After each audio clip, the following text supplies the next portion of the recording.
I was glad to have on the show Professor Brandon Garrett from the University of Virginia Law School. His new book, Convicting the Innocent, raises some difficult questions about the death penalty and how many innocent people are being put to death. I would tell you right off the bat, I don't have a problem philosophically with the death penalty.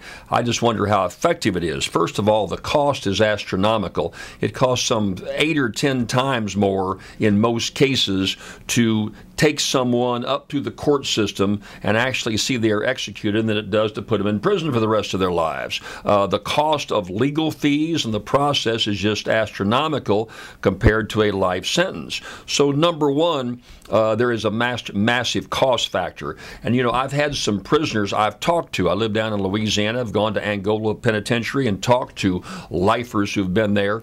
Some have told me that they weighed the fact that living in a small cell, getting out an hour a day and not really having much intercourse in terms of freedom with other people is a very terrible price to pay, and they thought about it might be easier to just to give them the death penalty. So life imprisonment is not a panacea, is the point I'm making. The second thing is the large numbers of people, like Dr. Garrett pointed out, who are innocent, who've received the death penalty, the death sentence. We've had several cases that have come up just last week. The case in Georgia, the young man, Troy Davis, who was executed.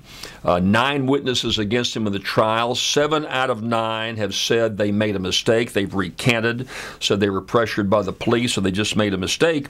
And then you see the number of people coming as defense. Congressman Bob Barr, a very conservative Georgia congressman, says, look, let's at least look at the case. Let's hold off. Let's don't execute this young man. Former FBI Director William Sessions says it would be a mistake to execute Davis, and thousands of others felt the same way. Yet the court said, tough, that's how it is, you're going to be executed. And he wanted to have some DNA evidence, was not given. And that's another thing that concerns me, the fact that prosecutors so often fight the DNA evidence. Professor Garrett says prosecutors just don't want their work second-guessed.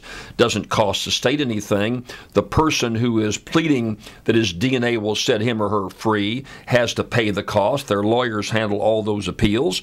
And so as a consequence, there's no additional burden on the prosecutors, yet prosecutors throughout this country routinely fight DNA evidence. Courts aren't very cooperative either. We got the case in Virginia right now.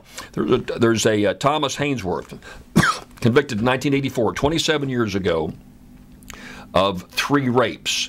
Now they've finally gotten DNA evidence that both prosecutors and attorneys say shows he was innocent. He did not commit the crimes. The courts in Virginia are saying, well, we'll take a look at it. We're not going to make any quick decision. Everybody on both sides says the guy is innocent, didn't commit the crimes. He's been there for 27 years. Court is saying, well, you get your shot, you take your shot, and we're not going to muck around with the case anymore. So, again, no matter how strong you are on law and order, there seems to be some sensitivity factors there that ought to make a mistake. The Willingham case in Texas, Governor Rick Perry brags about all the people he's put to death. Man, some of the groups he talks to cheers. The Willingham case, Todd Willingham, involving a guy who supposedly burned up his 3 kids and his family in a house fire. They had toxicologists and analysts. One guy that said the pattern there had to be set by gasoline, that he did it. So he's put to death. Lots of questions about the case. Outrage from political scientists, from lawyers across the country. Perry puts him to death. No review by the courts. Now it comes out after the fact. Overwhelming view is the guy was innocent.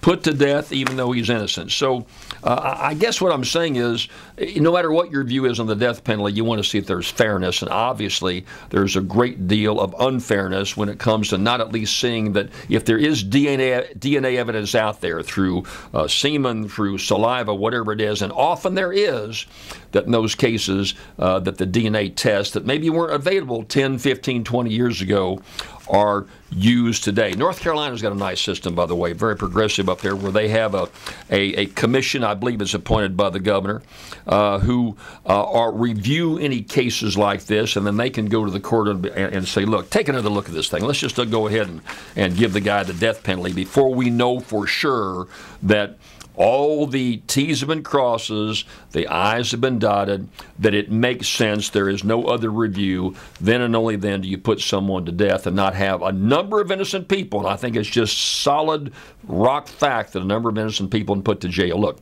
we're a better country to that. Hey, I'll be right back.